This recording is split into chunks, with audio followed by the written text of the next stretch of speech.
শেষ রক্ষা যে হচ্ছে না এটা ডক্টর মোহাম্মদ ইউনূস উপলব্ধি করতে পেরেছেন। এখন তার মুখ্য হয়ে দাঁড়িয়েছে উভয় সংকটের মধ্যে থেকে তিনি কাকে বেছে নেবেন। এনসিপি নামক যে রাজনৈতিক দলটি জন্ম থেকেই মৃত্যুর দিকে ঢলে পড়ল, সেটা নিয়ে তিনি আর কোনো আশা রাখছেন না।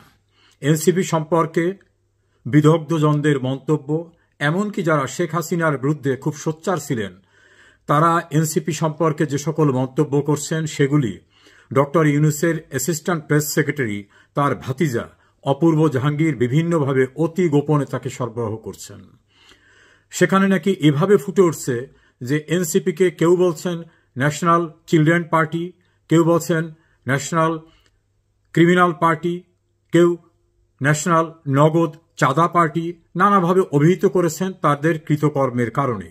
এবং তারা কাউকে সম্মান না দিয়ে যে দাম্ভিকতা, বিভিন্ন রকম আচার-আচরণ করেছে এসব কারণে, এবং বিশেষ করে তাদের যে অর্থলিপ্সুতা, হঠাৎ করে উত্থান, বিশাল কিছু হওয়া, তত্ত্বকথা দিয়ে শেষ পর্যন্ত তার বিপরীত কর্মকাণ্ড করা, এটা নিয়ে ভীষণভাবে ইমেজ সংকটে এনসিপি যে গান কেস, লস্ট কেস, এটা ডক্টর ইউনূস উপলব্ধি করতে পেরেছেন। বিশেষ করে এনসিপির প্রধান যিনি, নাহিদের বাবার অফিস খুলে চাঁদাবাজি করা, কমিশন নেওয়া, আসিফ মোহাম্মদ সজীব ভুইয়া যিনি সবচেয়ে পাওয়ারফুল মিনিস্ট্রি, দুটো মিনিস্ট্রির দায়িত্বে, তার এপিএস এর অর্থ কেলেঙ্কারি, নিজে এয়ারপোর্টে আর্মস নিয়ে যাওয়া এবং বিভিন্নভাবে তার তদবির বাণিজ্য, এলাকায় সন্ত্রাস করায়, কুমিল্লায় ব্যাপক শত শত মানুষ স্লোগান দিয়ে তার পদত্যাগ দাবি করছে এবং খুব খারাপ ভাষায় স্লোগান দিয়ে বলছে বাপে পুতে মিল্লা দেশটা খাইল গিল্লা। এবং এলাকায় একজন শিক্ষয়িত্রীর গগনবিদারী যে আর্তনাদ, সেখানে যে নির্যাতন, সেখানের যে হত্যাকাণ্ড, তার জন্য আসিফ মাহমুদ সজীব ভুইয়াকে অভিযুক্ত করা হচ্ছে। আবার পণ্ডিত হিসাবে পরিচিত, তাদের কাছে যিনি মাস্টার মাইন্ড হিসাবে দাবিদার, মাহফুজ আলম, তাকে নিয়ে বিতর্ক প্রথমে তিনি সৃষ্টি করলেন। ৭১ কার কি ভূমিকা ছিল এটা বলার পর যখন জামাত বা স্বাধীনতা যুদ্ধের বিপক্ষে যারা ছিল তারা ক্ষুব্ধ হয়ে গেল, তখন এক বিব্রতকর অবস্থায় নতুন করে সংযুক্ত হয়েছে তার ভাইয়ের অ্যাকাউন্টে সিডনিতে বিপুল পরিমাণ টাকা যাওয়া সম্পর্কিত একটি ফেসবুকের স্ট্যাটাস বনিয়ামিন নামক এক ব্যক্তি দিয়েছেন। সেটা নিয়ে আর একটা পর্যায়ে, এক পর্যায়ে তিনি মাহফুজ আলম তিনি তার পূর্বের বিভিন্ন মন্তব্যের ভাষা ব্যবহারের ক্ষেত্রে দুঃখ প্রকাশ করেছেন।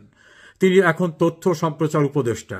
অন্যান্য যারা এই এনসিপির নেতৃবৃন্দ, মাসুদ থেকে শুরু করে অন্যান্যরা হঠাৎ করে বিশাল বড় লোক হয়ে যাওয়া, বাড়িতে বিল্ডিং করা, কেউ ৩০০ গাড়ি নিয়ে সমবিহারে যাওয়া এবং তাদের রাজনৈতিক কর্মসূচিতে সাজোয়া সেনাবাহিনীর যানবাহন ব্যবহার করা, সেখানে র্যাব, পুলিশ, বিজিবি, প্রশাসনকে ব্যবহার করা, এত কিছু করেও যখন তাদের কোনো সুফল দেখা যাচ্ছে না, তখন এই চ্যাপ্টারটাকে ডক্টর ইউনূস এখন অ্যাবান্ডেন্ড চ্যাপ্টার হিসাবে ঘোষণা করেছেন।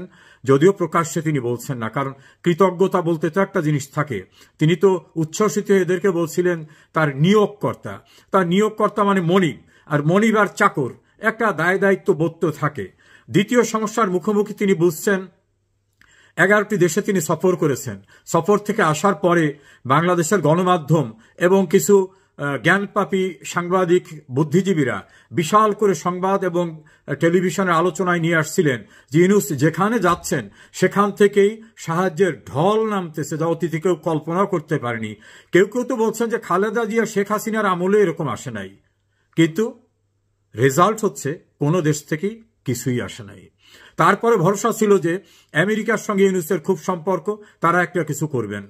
তারা তৈরি পোশাকের উপরে এবং অন্যান্য যে সকল মাল বাংলাদেশ থেকে রপ্তানি করা হয় তার উপরে যে শুল্ক আরোপ করেছে, সেই শুল্কের কারণে বাংলাদেশের তৈরি পোশাকের সবচেয়ে রপ্তানির বড় বাজারটা আমেরিকা, বাংলাদেশের এই খাতটা টোটাল বন্ধ হয়ে যাওয়ার উপক্রম হয়েছে। এক্ষেত্রে ইউনূস আমেরিকার কোনো সাহায্য পাচ্ছেন না। নির্লজ্জতার ভিতর থেকে খুব বিব্রতকর অবস্থা গেছে তার। তিনি যখন যুক্তরাজ্যে গেলেন, যুক্তরাজ্যের প্রাইম মিনিস্টার তাকে দেখা করবেন সরাসরি বলে অস্বীকৃতি জানালেন। এটা চরম একটা বেইজ্জতি কারবার হয়ে গেল। মধ্যপ্রাচ্যে, বিশেষ করে মালয়েশিয়ায় নতুন করে লোক নেওয়া হবে, উপদেষ্টা আসিফ নজরুল বলছিলেন যে দ্বার খুলে গেছে। এখন দেখা গেল মালয়েশিয়ায় যারা যাচ্ছেন তাদেরকে ফেরত দিয়ে দেওয়া হচ্ছে এবং তাদেরকে জঙ্গি অভিযোগে গ্রেপ্তার করা হচ্ছে। এই ঘটনা জানার পরে পৃথিবীর অন্যান্য যেসব দেশ বাংলাদেশের ম্যান পাওয়ার নিত তারাও স্থিমিত হয়ে গেছে। অর্থাৎ আমাদের বৈদেশিক মুদ্রা অর্জনের যে বড় একটা খাত ম্যান পাওয়ার, সেই খাতটা একেবারে ডুবে গেছে। শিল্প কলকারখানার অবস্থা, 149টি কারখানা বন্ধ হয়ে গেছে এবং তাদের অত্যন্ত প্রিয়ভাজন ডক্টর দেবপ্রিয় ভট্টাচার্যের তত্ত্ব অনুযায়ী 27 লক্ষ মানুষ বেকার হয়ে গেছে। এর ভিতরে 18 লক্ষই আছে নারী। বাস্তবতা 27 লক্ষ না, 50 লাখের ঊর্ধ্বে ইতিমধ্যে বেকার হয়ে গেছে। আইন শৃঙ্খলা পরিস্থিতির খুব উন্নতি হয়েছে, এভাবে তারা নিজেরা বিভিন্ন কথা বলছিলেন। ডক্টর ইউনূসের ক্যাবিনেটের অন্যতম সদস্য অ্যাডভোকেট আদিলুর রহমান খান শুভ্র, তিনি যে অধিকার সংগঠনটা চালাতেন, সেই অধিকারের 3 মাসের রিপোর্ট এসেছে। 3 মাসে গণপিটুনিতে মারা গেছে 91 জন এবং ধর্ষণের শিকার হয়েছে 208 জন। এক্সাক্ট পিকচার এটা না, কারণ অনেকে আত্মমর্যাদা রক্ষার জন্য, মান-ইজ্জত বাঁচাবার জন্য বাইরে প্রকাশ করে না। তাহলে 3 মাসে যদি গণপিটুনিতে নিহত হয় 91 আর ধর্ষণের শিকার যেটা দৃশ্যমান সেটা যদি হয় 208, তাহলে প্র্যাকটিক্যালি কত ঘটেছে। অথচ বক্তৃতা দেওয়ার সময় বলেন যে তাদের আমলে কোথাও কোনো এক্সট্রা জুডিশিয়াল কিলিং হচ্ছে না। এভাবে একটা অবস্থান নিয়েছেন কমিউনিস্ট পার্টির সাধারণ সম্পাদক রুহিন হোসেন প্রিন্স। তিনি প্রকাশ্যে বলছেন যে এই সরকার তো সাময়িক দায়িত্ব পালন করতে এসছেন, বোয়িং কেনার দায়িত্ব তো এই সরকারের না। আমি মিলিয়ে দেখলাম সুপ্রিম কোর্টের রেফারেন্সে বিচারপতিরা যেটা রাষ্ট্রপতিকে পাঠিয়েছেন সেখানে লিখছেন, শূন্য অবস্থায় কেবলমাত্র রাষ্ট্রের নির্বাহী জরুরি কাজ সম্পাদনের জন্য উপদেষ্টা, প্রধান উপদেষ্টা নিয়োগ দিতে পারেন। সুপ্রিম কোর্ট কিন্তু বলে নাই যে একটি সরকার গঠন করতে পারেন, বলেছেন উপদেষ্টা, প্রধান উপদেষ্টা নিয়োগ করতে পারেন। আমি চ্যালেঞ্জ করে বলছি, এইটা বলছেন। তাহলে এটা কি জরুরি কাজের ভিতর পড়ে বোয়িং কেনা? কেউ কেউ তো বলছেন কমিশনের জন্য, কেউ বলছেন যে দেশ থেকে কিনবে তাদেরকে লবিং করার জন্য, এই বোয়িং কিনে তাদের খুশি করার জন্য চেষ্টা চলতেছে। তবে আমি যারা এটা সরবরাহ করবেন বা যারা সম্পৃক্ত হবেন তাদের উদ্দেশ্যে বলবো, আমি একজন আইনজীবী হিসাবে, এটা সম্পূর্ণ বেআইনি। এই প্রক্রিয়ায় প্রত্যক্ষ পরোক্ষভাবে যারা জড়িত হবেন তারা দুর্নীতি দায়ে আজ হোক কাল হোক অভিযুক্ত হবেন। কাজে এই বিষয়টি উপলব্ধি করতে হবে। আবার অনৈতিকতার কথা বারবার এরা বলছেন। তাদেরই এক নারী নেত্রী নীলা ইসরাফিল, তিনি তো ভয়াবহ অভিযোগ আনলেন এই এনসিপির এক নেতার বিরুদ্ধে, যৌন অভিযোগ আনলেন। তার দায় থেকে বাঁচার জন্য তাদের আর এক নেতা আক্তার বলছেন নীলা ইব্রাহিম আমাদের কেউ না। অথচ ভিডিওতে দেখা যায় নীলা ইব্রাহিমের বক্তব্য দেওয়ার পূর্বে এই এনসিপি নেতারা বলছেন আমাদের সংগ্রামী নেত্রী, আমাদের নেত্রী, আমাদের সাহসী নেত্রী। আবার তাদের যে মূল আন্দোলনের যে মুখপত্র ছিলেন উমামা ফাতেমা, তিনি তো হাটে হাড়ি ভেঙে দিয়েছেন। তিনি বলছেন বৈষম্য বিরোধী আন্দোলন, জুলাই আন্দোলন, এটা এখন মানি মেকিং এর মেশিনে পরিণত হয়েছে। এবং তিনি মিন্টু রোড, বেলি রোড অর্থাৎ মন্ত্রীপাড়ায় কি কি হচ্ছে সে বিষয়গুলি সবিস্তারে বলেছেন। হয়তো তিনি তার আবেগ সংবরণ করতে পারেন নাই, লাইভ ফেসবুকে অধরে তিনি কেঁদেছেন, তার স্বপ্ন ভঙ্গ হয়েছে। এরকম শুধু সে না, আরো অনেকেই বলেছেন। চিত্রনায়িকা বাঁধন, তিনি তো স্পষ্টভাবে বলেছেন যে প্রতারণার শিকার হয়েছি, জানলে এদের সঙ্গে যেতাম না। আরো অনেক নারীরা তারা এখন আফসোস করছেন যে ভুল করেছি। তারা বলছেন শেখ হাসিনার কাছে দেশে নারীর সম্ভ্রম, শালীনতা সবকিছু নিরাপদ ছিল। যারা আবেগতাড়িত হয়ে ছাত্ররা এদের পক্ষে নেমেছিল তারাও এখন বলছে আমাদেরকে প্রতারিত করা হয়েছে। আমাদের বলা হয়নি যে বৈষম্য নয়, আমাদের আসল টার্গেট শেখ হাসিনাকে সরিয়ে আমরা ক্ষমতা দখল করব, আমরা মন্ত্রী হব, উপদেষ্টা হব। কথা আমাদের পূর্বে বলা হয়নি। বলা হলে হয়তো আমরা এই প্রক্রিয়ার ভিতরে আদৌ যেতাম কিনা। এভাবে তারা কথা বলেছেন। একজন তো অতি উৎসাহী হয়ে জামাত ইসলামের প্রিয়ভাজন হওয়ার জন্য এমন মন্তব্য করলেন যে মানুষ সিসি করতেছে, তার নাম উচ্চারণ করে থুতু দিচ্ছে। তিনি বলছেন শেখ হাসিনা এত খারাপ কাজ করেছে যে ৭১ এটা ঘটে নাই। উনি বোধহয় ভুলে গেছেন যে ৭১ সম্পর্কে ঘাতক দালা নির্মূল কমিটির গণ আদালত প্রক্রিয়ার সঙ্গে উনি জড়িত ছিলেন। সে সময় কি বক্তব্য উনি রাখছেন। মাওলানা দেলোয়ার হোসেন সাঈদী সম্পর্কে উনি কি আর্টিকেল লিখেছিলেন এগুলো উনি ভুলে গেছেন। এখন বোধহয় তাদের প্রিয় হওয়ার জন্য যা ইচ্ছা তাই বলতেছেন। আসলে উনি বুঝতে পারছেন না উনি সব কুলহারা। ওই বাংলা ফোক গানে আছে একুল অকুল দুকুল হারা, উনি সেরকম অবস্থায় গেছেন। যদি ওনার সম্পর্কে প্রবাসী অনলাইন অ্যাক্টিভিস্ট ইলিয়াস বিভিন্ন রকম অভিযোগ এনেছেন, আমি সেই অভিযোগের সত্যতা অসত্যতা বলি না। তিনি আমার অত্যন্ত প্রিয় এবং পরিচিত জন ছিলেন। তার এই পরিবর্তন আমাকে বিস্মিত করেছে, শুধু আমাকে না, তাকে অত্যন্ত স্নেহ করতেন সুপ্রিম কোর্টের বীর মুক্তিযোদ্ধা অ্যাডভোকেট জেডাই খান পান্না। আজকে তার মন্তব্য দেখলাম, তিনি বলছেন সি, তিনি এভাবে মন্তব্য করেছেন।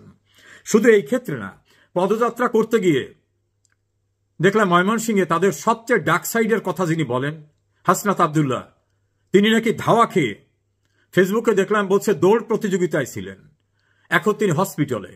গাজীপুরে মাস্তানি করতে গিয়ে সেখানে তিনি আহত হয়েছেন। তিনি বলতেন যে আমাকে কেউ ভয় দেখাবেন না, চোখ বড় করে। গোপালগঞ্জে দেখলাম জীবন বাঁচাবার ভয়ে, জীবন রক্ষার তাগিদে দৌড়ঝাঁপ করে তিনি সেনাবাহিনীর একটা নিরাপদ যানের ভিতর ঢুকলেন এমনভাবে যে তাকে কেউ ভয় দেখাবেন না, তিনি কোনো ভয় পান না। এই অবস্থাটার সেখানে অবশিষ্ট থাকলো না। সার্জিস আলম, তার বাড়ির চেহারা চিত্র একাধিক ভিডিওতে সংবাদ মাধ্যমে এসেছে, এবং তিনিও এই ক্ষমতায়বান অবস্থায় পৌঁছবার আগে বারবার বলছেন আমার হাতে টাকা নাই, আমাদের পকেটে এই কয়টা থাকে না। এখন তাদের যে অবস্থান, সেই অবস্থান দেখে তাদেরই যারা সহযোগী আম জনতা পার্টির এক নেতা এবং যারা ইনকিলাব মঞ্চ, তারা বিভিন্নভাবে তাদের চরিত্র তুলে ধরছেন। এইরকম পরিস্থিতিতে ডক্টর মোহাম্মদ ইউনুস বিসর্জন দিয়ে দিয়েছেন যে এই এনসিপি দিয়ে আমার হবে না। এখন তার সহায় সম্বল লন্ডনে আলোচনা করে যাওয়া বিএনপির ভারপ্রাপ্ত চেয়ারম্যান তারেক রহমান এবং জামাতের সঙ্গীরা। জামাত এবং জামাতের সঙ্গীরা কোনোভাবে এখন নির্বাচনের পক্ষে না, তারা আরো গুছিয়ে নিতে চায়। তারা এনসিপি, হেফাজতে ইসলাম, পারলে চরমনাইকে, ইসলামিক শাসনতন্ত্র আন্দোলন, অর্থাৎ অনেককে নিয়ে তারা একটা কাজ করতে চায়। তারা এখনো প্রস্তুত না তাদের ভাষায়। এজন্য তারা বলছেন দেশে এখন অস্থিতিশীল পরিস্থিতি এখন হবে না। এনসিপি বলছেন জুলাই প্রোক্লামেশন ডিক্লেয়ার না হওয়া পর্যন্ত কিছু হবে না। অর্থাৎ জুলাই প্রোক্লামেশন ডিক্লেয়ার করলে বাংলাদেশের সংবিধানকে পরিত্যক্ত করা গেলে নতুন সংবিধান হতে হবে, গণপরিষদ নির্বাচন হতে হবে, এটা সময় সাপেক্ষ।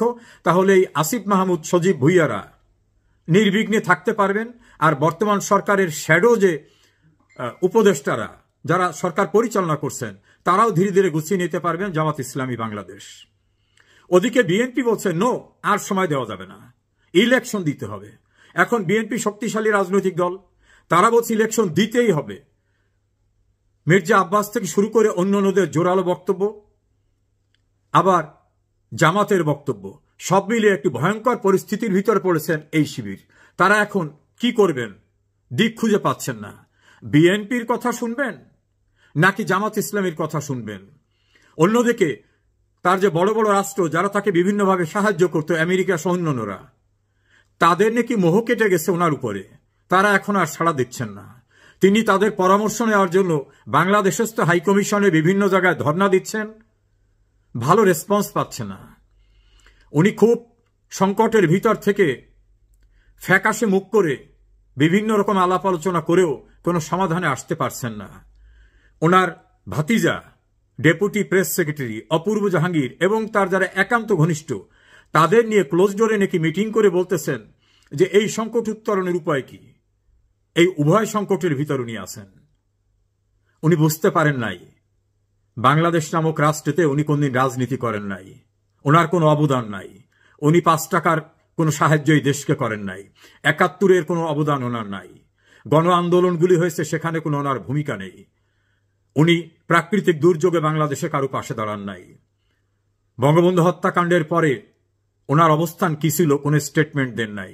এমনকি জিয়াউর রহমানের হত্যাকাণ্ডের পরে ওনার কোনো স্টেটমেন্ট দেখা যায়নি। 21 আগস্টের গ্রেনেড হামলার পরে ওনার কোনো স্টেটমেন্ট দেখা যায়নি। উনি ইসলামের পক্ষে কোনো কথা বলেননি। ফলে এই দেশটাকে পরিচালনা করা যত সহজ ভেবেছিলেন অত সহজ না। মেটিকুলাস ডিজাইন করে একটা সরকারকে সরিয়ে দেওয়া যায়, কিন্তু রাষ্ট্র পরিচালনায় বিদেশি কিছু লোক নিয়ে আসা, যেটা সিনিয়র সাংবাদিক এম এ আজিজের ভাষায় আন্তর্জাতিক সরকার, এই আন্তর্জাতিক লোকদের নিয়ে এসে ভাড়াটে লোকদের নিয়ে যে কিছু করা যায় না, এটা ওনার উপলব্ধি ছিল না। উনি ভেবেছিলেন সারা বাংলাদেশের লোক ওনার সঙ্গে আছে, কারণ গ্রামে গ্রামে সুদের ব্যবসা করেছেন, লোন দিয়েছেন, লোনের টাকা তুলেছেন। উনি ভেবেছিলেন এটা। কিন্তু বাস্তবতা ভিন্ন। এই দেশের মুক্তিযুদ্ধে, স্বাধীনতায়, এই দেশের অগ্রগতিতে কোথাও ওনার কোনো অবদান নাই। হঠাৎ করে বিদেশি টিম নিয়ে এসে ভাড়াটে সরকার হয়ে উনি যা করতে চেয়েছিলেন সে স্বপ্নে উনি রণভঙ্গ দিয়েছেন। এখন দেখার সময় উনি কি শ্যাম রাখবেন না কুল রাখবেন। উভয় সংকটে ডক্টর ইউনূস, কারণ তার বিদেশি প্রভুরাও সাড়া দিচ্ছে না। দেশে তার পক্ষে যারা শনৈ শনৈ আলোচনা করতেন, ডক্টর ইউনূসকে একেবারে সপ্ত আসমানের কেউকে এমনভাবে উল্লেখ করতেন, দেবতা বানাতেন, সেলিব্রিটি বানাতেন, বিশ্বনেতা বানাতেন, তারাও এখন বলছেন। বিশেষ করে আমি বলবো গণমাধ্যমে মাসুদ কামাল, জিল্লুর রহমান, মঞ্জুরুল ইসলাম পান্না, এম এ আজিজ, এমনকি সাম্প্রতিক সময় মোস্তফা ফিরোজ, নুরুল কবির, মতিউর রহমান চৌধুরী, এরকম অসংখ্য নাম বলতে পারবো যারা ওনাকে নিয়ে অনেক অনেক ভালো ভালো কথা বলছিলেন, ভালো প্রত্যাশার কথা শুনিয়েছিলেন, আশার কথা শুনিয়েছেন। তারা এখন কমপ্লিটলি বলেছেন। আজ একজনের বক্তব্য শুনলাম, তিনি বলছেন যে ইউনূস নির্বাচন করবেন না, নির্বাচন করেও যেতে পারবেন না, এবং এই ছেলেগুলোকে তিনি ডিরিল করেছেন, দেশটাকে ধ্বংসের মুখোমুখি করেছেন। শুধু ধ্বংসের মুখোমুখি না, নিজের লোভী, নিজের সুযোগ সুবিধা যেভাবে নিয়েছেন উনি জানেন না অপরাধ কখনো তামাদি হয় না। আজ হোক কাল হোক তার এই কৃতকর্মের দায়বদ্ধতা অবশ্যই তাকে কাঠগড়ায় দাঁড়িয়ে করতে হবে। সেদিন খুব দূরে না। উনি যাদেরকে বিভিন্ন অজুহাতে আটকাচ্ছেন, জেলে ঢুকতেছেন, হয়রানি করাচ্ছেন, দেখা করেন না, দেখা করলেও তাদেরকে হাস্যরস করেন, শোকের দিনে উনি গাল ফুলিয়ে হাসেন দাঁত কেলিয়ে, এই অবস্থা থেকে ওনার উত্তরণের কোনো পথ দেখছি না। উনি বাঘের পিঠে সওয়ার হয়েছেন। বসে থাকাও সম্ভব না, নামলেও পরিত্রাণ হবে না। উভয় সংকট ইউনূসের পরিণতি দেখার জন্য আমরা অপেক্ষা করছি।